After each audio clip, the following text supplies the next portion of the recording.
Effua, and welcome to Soul Spice, where I try to share a little flavoring of God's Word with you each week.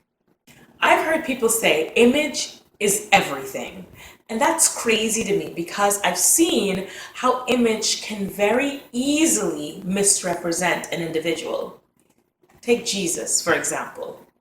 He is the only begotten Son of God, was born in Bethlehem, and hid in Egypt for some of his childhood. In Isaiah 53:2, he is described as having no beauty or majesty to attract us to him. Of himself, he says, "If you really know me, you know the Father. From now on, you do know him and have seen him."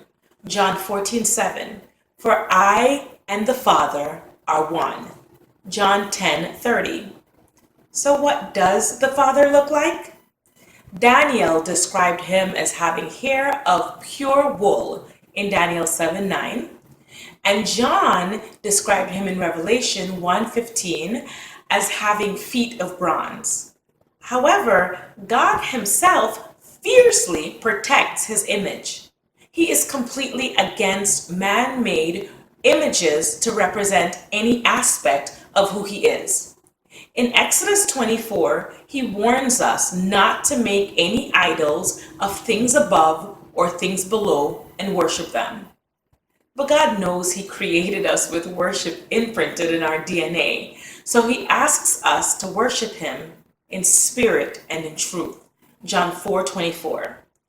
The images we use to represent God at best may remind us from time to time to worship him. But at worst, they are divisive interpretations used to psychologically oppress people. But more than that, these images are a true example of how individuals can be misrepresented. The white depiction of Jesus painted by Michelangelo is not at all consistent with the description of Jesus in the Bible. So does that mean we should replace him with an image of Black Jesus? Of course not. He's clear about us worshiping him in spirit and in truth.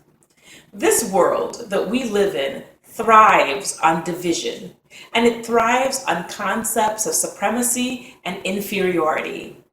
But as much as the world tries to shove it down our throats daily that everything is black and white, it isn't.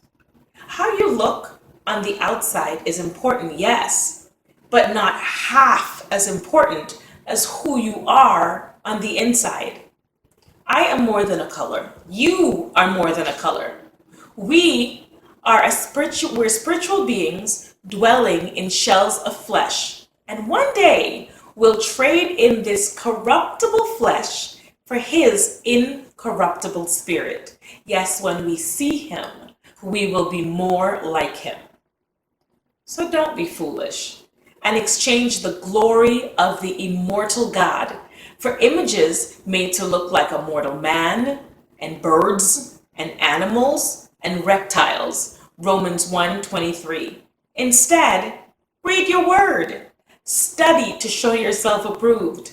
Increase your faith and vow to connect with the spirit of a person, not just this perishing flesh representation. Dig deeper in your relationships and understand the power behind the images you esteem in the same way you esteem God.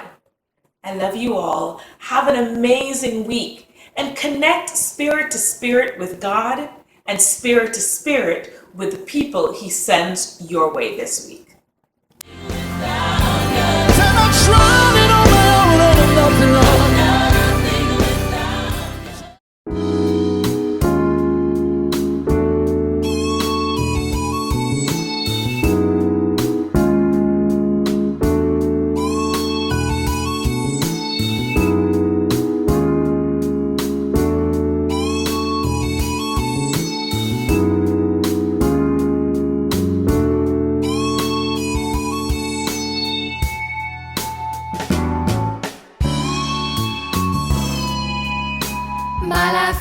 My life in the sunshine. Everybody loves the sunshine. sunshine. Everybody loves the sunshine. Sunshine. Folks get down in the sunshine. Sunshine. Yeah. Folks get brown in the sunshine.